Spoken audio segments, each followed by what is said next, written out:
The Velociraptor. For more than 30 years, it's been the stuff of our collective nightmares. A 6-foot tall, scaly monster that's smarter than its keepers and can open doors. It's the dinosaur that made an entire generation terrified of their own kitchen. The sounds, the speed, that chilling intelligence. It's genuinely one of the greatest movie monsters of all time, and it's a lie. Almost everything you think you know about this animal is wrong. Turns out Jurassic Park's biggest star is also its biggest fabrication, but the truth behind the Hollywood monster is even more fascinating, and in some ways more terrifying than fiction. Today, we're unmasking the real Velociraptor. The creature that hunts the kids through Jurassic Park is an absolute beast. It stands eye to eye with a grown man, a 6-foot tall killing machine that looks like it weighs a solid 200 pounds. Its size is exactly what makes it so scary. It's big enough to overpower you, fast enough to run you down, and strong enough to be a threat to a T-Rex when it's got its pack. The scale of the movie's raptors is key to the horror. A monster that can look you in the eye is just fundamentally scarier than one skittering around your feet. But the reality? It's dramatically different. The actual Velociraptor mongoliensis was a much, much smaller animal. Forget a 6-foot tall monster. The real deal stood about 1.5 feet tall at the hip. We're talking up to your knee. It was about 6 feet long, but most of that was just a long, stiff tail for balance. And its weight? Maybe 15 to 44 pounds, tops. So, to put it another way, the fearsome raptor from the movie was actually the size of a big turkey or a coyote. It was a serious predator for its weight class, for sure, but it definitely wasn't looking any human adult in the eye. So, where did the filmmakers get this idea of a human-sized raptor? Did they just make it up for the drama? The answer is a little more complicated, and it leads us to the biggest deception of them all. This is the big one, the secret fact that changes everything you thought you knew about the movie.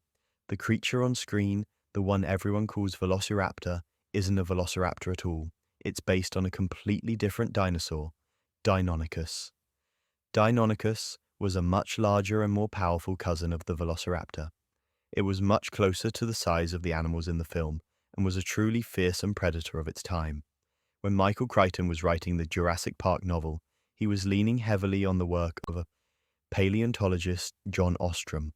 Ostrom's research in the 60s and 70s is what turned dinosaurs like Deinonychus from slow, lumbering lizards into the smart, active, warm-blooded hunters we imagine today. Crichton based his raptors almost entirely on Deinonychus, the size, the pack hunting, all of it. So why did he call it Velociraptor? According to Crichton, he just thought Velociraptor sounded more dramatic and cool. And you have to admit, Speedy Thief has a nice ring to it. The filmmakers just followed his lead and ran with it. There's even a little clue in the movie. At the start of the film, Dr. Grant and Dr. Sattler's dig site is in Montana.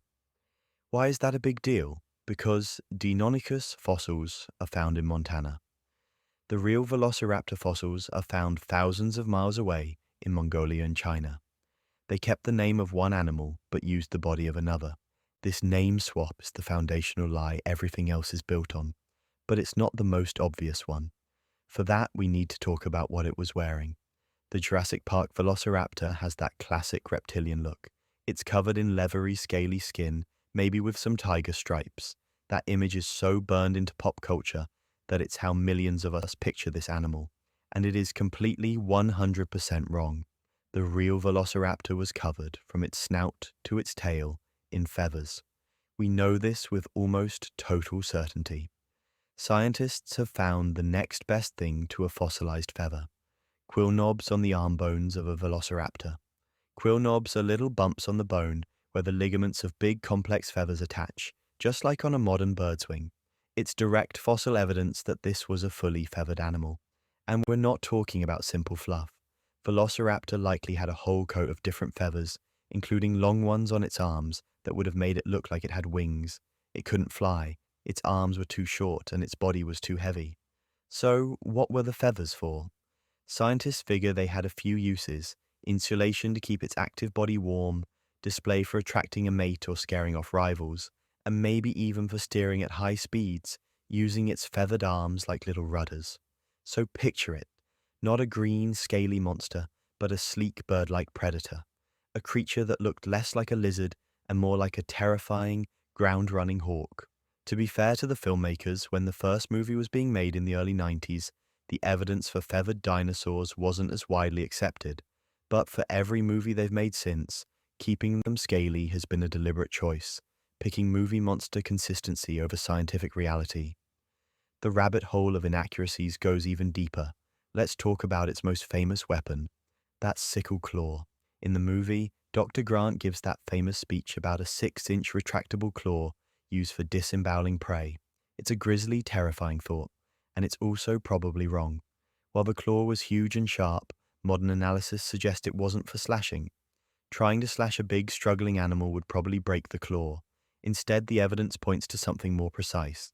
It's a theory called raptor prey restraint. The idea is that a velociraptor would leap onto its prey, using its body weight to pin the animal down.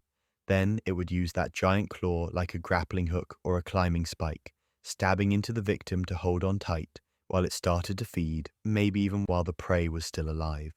It's a gruesome technique you can see in some modern birds of prey.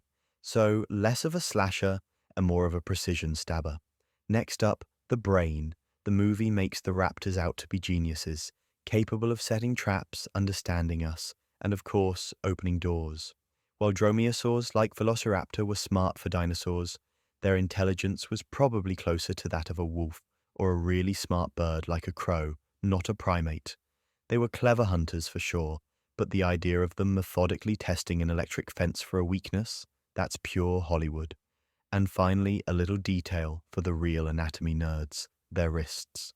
In the movie, the raptors hold their hands with their palms facing down. You can do that. A velociraptor could not. Their wrist bones were built in a way that locked their palms, so they faced inwards, like they were about to clap. To turn their palms down would have meant breaking their own wrists. So, have we shattered your image of your favorite movie monster? If you learned something new, hit that like button and subscribe for more deep dives into the amazing creatures of our planet's past. And let us know in the comments, what's another movie myth you want us to tackle? So after you peel back all the Hollywood lies, what are you left with?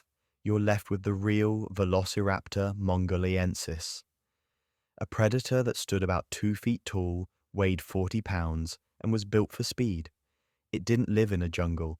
It lived in the dry desert landscapes of ancient Mongolia.